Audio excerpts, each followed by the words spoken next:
Dennis Miracles Aboagye is in the studio. We're going to talk about an initiative of Alhaji Muhammadu Bawumia, who is the front runner in the NPP contest. Dr. Bawumia is the front runner in the NPP contest that is occurring on the 4th November. He's doing an initiative, and it's an initiative where Dr. Bawumia is usually doing technology or he's doing money. We all know that. He's either technology or his money.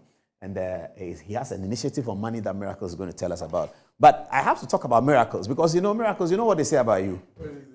In the NPP circles and in the government circles, they say that, as for Miracles, whatever you say about him, he is so fiercely focused on winning 2024 that it's not a joke. 100%. Yeah, they say that you are so fiercely... Because we win. We are winning. Oh, you are sure? Absolutely, we are winning. No, I said you are so fiercely focused on that. Because we are winning. I was there when somebody wanted to make a phone call to you to tell you something.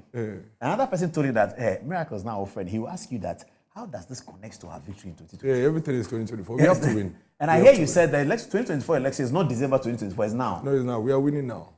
By February, March, we would have won. February, March? Yes. Because you see, the people of Ghana are very clear that we've been down this lane before. You remember 2008? Between the year 2000 and 2008, you saw what happened? President Kufuor opened up this country. That was what we call the gateway to Africa. And they said we're the golden age of business. People were coming to our homes, to ask us for loans, ask us to come take loans and do business, Fidelity, Standard Chartered, Barclays. And then in 2008, I don't know if you remember, President Kufuor and the NPP government encountered two challenges. The water shortage, you remember? When in the morning, global prices went up. In the morning, people would be walking around with yellow gallons, which brought it to the studio. Amazing, and which brought the 4 gallon, issue. Yes. Then remember the fuel price and then the fuel shortages. Yes. Where and increase in rice. And that was when we had the global economic crunch and all of that. So because of these challenges, all the successes Kufuor chalked, National Health Insurance Scheme, free maternal care, proper F-cube at that time, Kufuor engineered this country to really rally together and do amazing things. People forgot about all of that. And then the NDC, that was when they put in the spin. ADB account, NIB account, this person has millions of this year, remember? Yes. Millions of that day. And the people of Ghana had no choice. They had to fall for the NDC propaganda. Then we lost power. And then between 2009 to 2016, even though there were genuine challenges in 2008, everybody acknowledges that this country was reversed to pre-2000. Then what happened? The same Kufuor descendants had to come in 2017. And so what we did, between 2017 to 2020, this country had actually been set on the path of growth. But for COVID, which is a fact. You can disagree, you can spin it, but that is the truth. In spite of all the borrowing, you will say we borrowed, but for COVID, we will not be in distress. Because the borrowing were actually invested at the right places, except that we encountered something nobody planned for, something we had not seen in the last 100 years. You see, so we have genuine challenges. We have genuine difficulties, but it doesn't negate all the successes we've chalked. And so in order for us not to go to what we experienced in 2017, in 2008, what we are saying is that let's protect the gains. Let's barricade what we've been able to achieve. Education, health, industrialization, energy. We need to protect it whilst we pursue the outstanding ones. Because we made that mistake. When we lost power to the NDC in 2009, what the NDC did was basically to throw away everything that Kufuor had said to do. And they put away the blueprints Kufuor had developed. And we basically retrogressed. And we don't want to go through that again. Because eventually, we are the same political party that is going to be called upon to come and try to fix these things. And the people of Ghana are very much aware. I work with the local government. I go everywhere.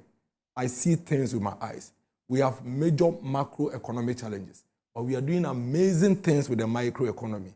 Go to the districts, go to the communities. A lot of things are happening. And I'm very confident that these things that I have raised is not lost on the people of Ghana. And they are not saying we are the best. They are not saying we've brought heaven to Ghana.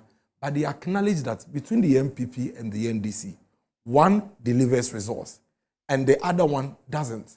One, in the space of challenges, stands with the people, acknowledges the challenges, sincerely outlines the challenges, but show clear pathway to getting us out of the challenges. We've all gone through this before. I mean, we said 2013, 14, 15, 16, this country had challenges.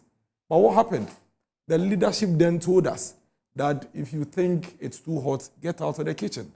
If you think you can't handle it, go and sleep. That was the time ministers of state were telling the young people of this country to go and cut grass.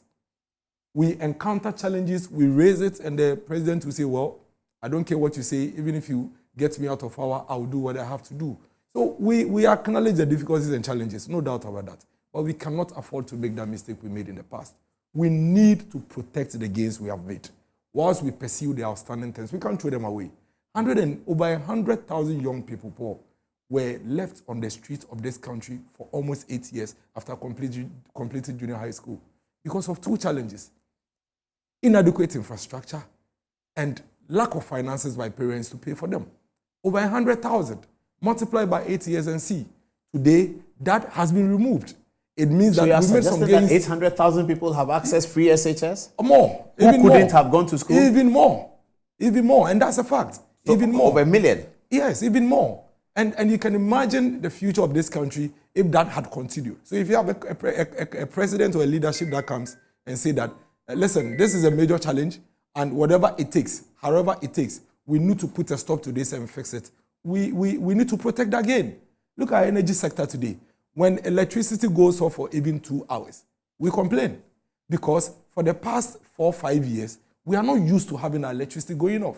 And so even industries who may have genuine challenges in other areas are quite okay that, well, if not for anything, energy is stable. People had to shut down their factories. People had to lay off workers. Even media houses, you remember? Yes, of course. Even media houses had to lay off workers. In fact, media houses used to close at 10 p.m., 9 p.m. because they cannot run on genset. Today, we have some stability there. Industries. You remember the Diversity Implementation Act?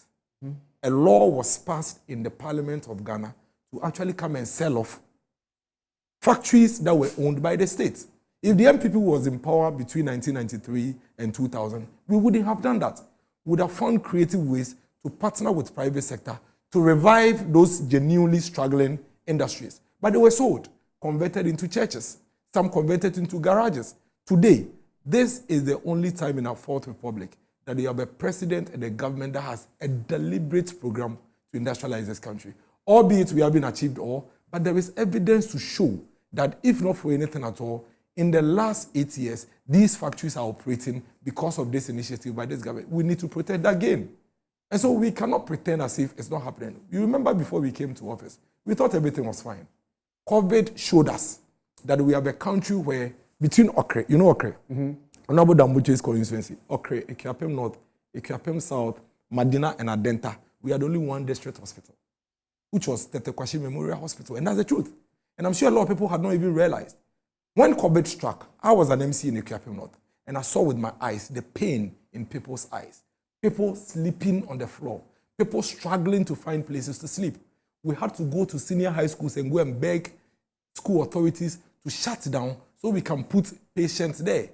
At some point, we're paying people to stay indoors in their homes and every morning go and serve them breakfast and give them provisions because there was inadequate infrastructure to hold our health needs. Today, this government is embarking on one of the most audacious health investments to fix the health infrastructure gap once and for all. That project must be brought to an end. We must finish it. We must finish it, Paul. We must finish it. Go and see the Eastern Regional Hospital. Amazing facility. It needs to be completed by the people who started it. And so when we say we need to win election 2024, it's not because NPP has to be in power. But the fact of the matter is that for the first time in the history of this country, Paul, we are saying, let's give a government that has started something that we can all see with our eyes the chance to bring it to an end. Let's not truncate it. Let's not put a break to it. Let's finish it and let's see what they have to do. After all, if it's the NDC that you want, additional 4 years will make much of a difference. If we are unable to deliver, bring the NDC back. But the challenges that are confronting us today, a lot of them that are external causes, those challenges, Paul, they cannot be solved by the NDC. That is the truth. Let's get to the next big thing. We can dispute it, but trust me, they cannot fix those challenges. It will take the NDC to fix them. All we need is a time to